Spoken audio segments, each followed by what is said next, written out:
Não houve uma derrota, porque a gente nunca esmoreceu. Eu nunca esmoreci, nunca dei para trás. Eu sou Daniel Pérez, da Fala Conselheiro Consultoria. Eu gostaria de trazer para vocês as estratégias de como ter uma boa relação dentro do possível com a Secretaria de Assistência Social, que geralmente o conselho é vinculado, ou aquela que o Conanda indica, que é diretamente ao gabinete do prefeito da cidade. Como é que é ter uma boa relação? Primeiro, tendo reuniões sistemáticas, buscando, mas eles não nos atendem. Procure sempre peça. Como é que o conselho pede? O conselho é um órgão público. Órgão se comunica por ofício, isso é uma regra de praxe. Se um órgão vai falar alguma coisa, vai pedir alguma coisa, vai requisitar alguma coisa, vai aplicar alguma medida, ele faz isso por ofício. E a gente tem uma dificuldade muito grande nessa parte da documentação do Conselho Tutelar. Organizar os seus documentos, de documentar aquilo que ele tem, os prontuários, tem gente que chama de ficha, tem gente que chama de pasta. Nós precisamos ter reuniões sistemáticas com as secretarias que não mandam no Conselho Tutelar, que fique claro isso, que não tem autoridade sobre o Conselho Tutelar, que tem a obrigação de mandar recursos, computador, papel, caneta, durex, grampeador, toda essa complexidade. O Conselho Tutelar não anda só com um ser humano que foi eleito sozinho, como começou aqui na minha cidade, os conselheiros foram eleitos, que eles tinham na mão era um papel, uma caneta, uma mesa, e não tinha nem lugar para ficar, e botaram a mesa lá no meio, no pátio lá da prefeitura ao relento, e começaram a trabalhar corajosamente. Então assim,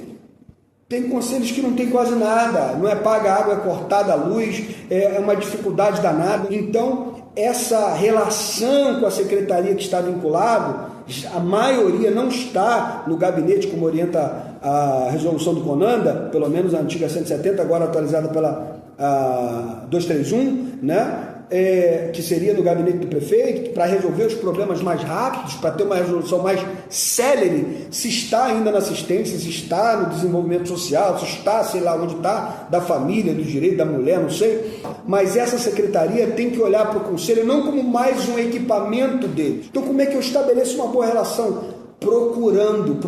Mas a gente já mandou e não aconteceu. Manda de novo, manda outro ofício. Depois de juntar 10 ofícios, você manda esses 10 ofícios para o Ministério Público e fala assim, olha só, a gente está tentando conversar. Está querendo conversar com o secretário, querendo conversar com o prefeito, querendo conversar com o chefe de gabinete. Tem aqui já 10 tentativas e não conseguimos. Mas eu estou orientando a fazer de uma forma amigável inicialmente. Ligar, conversar, mandar o ofício. Ligar e conversar é importante. Mandar o ofício é obrigatório, que é aquilo que eu falei. O órgão público se comunica por ofício.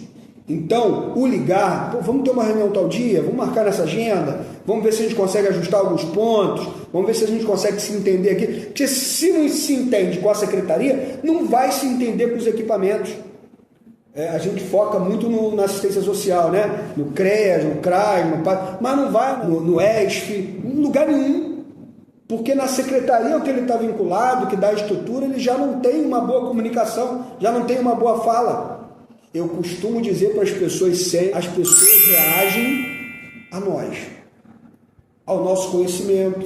Se você está parando nesse vídeo aí para assistir até o final, mostra que você se importa em aprender sobre o que você faz e mostra que você quer ser respeitado, quer aprender e será respeitado a partir do conhecimento que você adquirir, da segurança, da firmeza que o conhecimento traz. Como a gente sempre diz, conhecimento é poder. Eu não tenho testemunho de derrota, eu só tenho testemunho de conquista, porque aquilo que a gente não conquistou, o outro colegiado conquistou logo depois, que a gente deixou a semente. Não houve derrota. Eu não quero falar de um papo religioso, mas eu vou usar a história de um dos livros mais conhecidos por todos, que é uma história da Bíblia, que fala que tinha a viúva e o juiz incompassivo.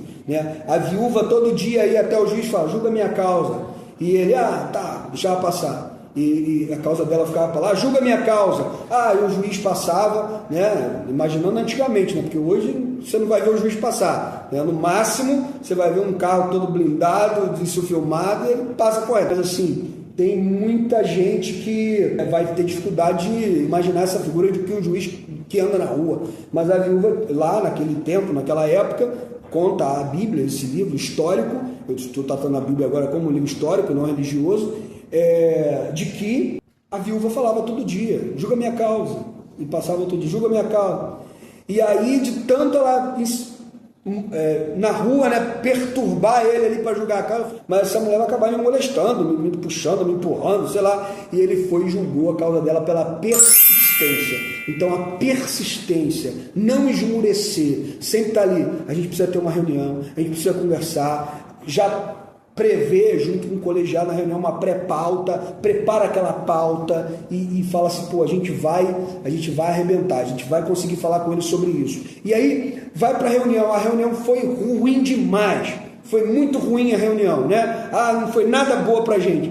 Foi muito boa sim, porque a reunião aconteceu. Se a reunião aconteceu, ainda que não concordaram, por quanto tempo aqui na minha cidade, por exemplo, a gente ficou falando que quem fazia abordagem social, buscativa, quem recambiava adolescente, menino para outra cidade era assistência, não era o conselho, só que não tinha o serviço, os profissionais não faziam.